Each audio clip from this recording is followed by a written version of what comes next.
අපර පහෙන් 100ට යන්න පුළුවන් Toyota Supra එක තමයි මේ තියෙන්නේ.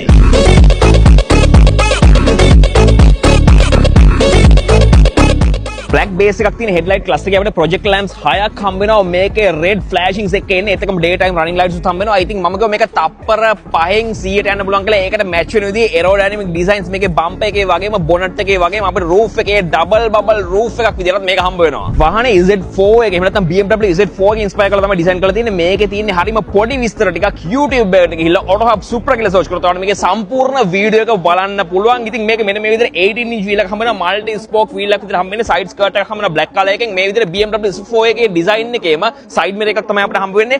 normal door handle එකක් එක්කම rear side එකට આવොත් මෙන්න මේ විදිහට තමයි මේ lift back design එක බලා ගන්න හම්බ වෙන්නේ. ඒත් එක්කම මේ lift back එකේ end එකේ මෙන්න මේ වගේ ducktail spoiler එකක් හම්බ වෙනවා වගේම අපිට මෙතන Toyota emblem එක වගේම Supra emblem එකක් බලා ගන්න හම්බ වෙනවා. මේ හම්බ වෙන futuristic design එකට match වෙන tail lamp එකක් එක්ක මෙතනින් Gazoo Racing එහෙම නැත්නම් GR Sport කියන emblem එකත් එක්ක එන්නේ GR Sport. එහෙම නැත්නම් Gazoo Racing කියන්නේ Toyota ලගේ sport and performance oriented වාහන design කරන section එක. ඉතින් ඒකේ තමයි මේ GR Sport එක එහෙම නැත්නම් මේ GR Supra එකත් අපිට design කරලා තියෙන්නේ. මෙතන පිටිපස්සට આવොත් අපිට dual exhaust එක formula cars වලින් ඉදින් low level එකේ tail lamp එකකුත් බලා ගන්න හම්බ වෙනවා. BMW ලගෙන් inspire වෙච්ච මේකේ ඇහැට පේන අතට දැනෙන දේවල් වලට අමතරව මේක ඇතුළට නැග්ගහම එන සුවඳත් අපිට Z4 එකේ feel එක දෙන සුවඳක් තියෙන්නේ. මේකේ boot area එක මේකේ 2 liter engine එක ගැන සම්පූර්ණ විස්තර තියෙනවා YouTube එකේ. YouTube එකට ගිහලා Auto Hub Supra කියලා search කරොත් මේකේ සම්පූර්ණ වීඩියෝ බලන්න පුළුවන්. අනිවාර්යයෙන්ම ඒදි subscribe කරන් ඉන්න. Auto Hub Instagram එකත් ගිහලා follow කරන්න. ඉතින් මේකේ මෙන්න මේ විදිහට leather and alcantara තමයි මේකේ seats අපිට බලා ගන්න හම්බ වෙන්නේ. center console එක සම්පූර්ණයෙන්ම අපිට BMW inspired design එකක් තියෙන්නේ. iDrive controllers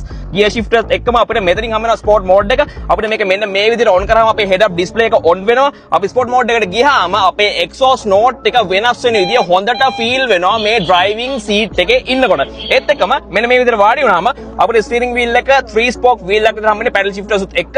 අපි gauge cluster එක දිහා බලනකොට ඉස්සරහ වැළුවොත් අපිට head up display එක අපේ speed එක බලා ගන්න පුළුවන් වගේම digital display එකක් කියන gauge cluster එකේ මැද්දෙන් RPM meter එකක් එහෙම නැත්නම් analog RPM meter එක touch එක දෙන විදිය design එකක් එක්ක ඇවිල්ලා තියෙන්නේ. මෙන්න මේ විදිහට තමයි අපේ head up display එක බලා ගන්න තියෙන්නේ. අපිට 10 speaker JBL sound system එකක් එක තමයි මේක බලා ගන්න තියෙන්නේ. ඉතින් ඒත් එක්කම මේකේ කලින් කිව්වා වගේම full video තියෙනවා YouTube එකට ගිහිල්ලා Auto Hub Supra කියලා search කරන්න. ඉතින් ඉන්නේ මෙන්න මෙතන. ඔයාට කැමති නම් මේක ඇවිල්ලා ගන්න පුළුවන්. ඉතින් වීඩියෝ එක හොඳයි නම් like කරලා share කරන්න. අනිවාර්යයෙන්ම මේක download කරලා ඔයාගේ social media වල story එකක් දාගන්න අමතක කරන්න එපා. ඉතින් වීඩියෝ එක හොඳයි නම් like කරලා share කරන්න. ඊළඟ වීඩියෝ එකෙන් මට හම්බෙමු.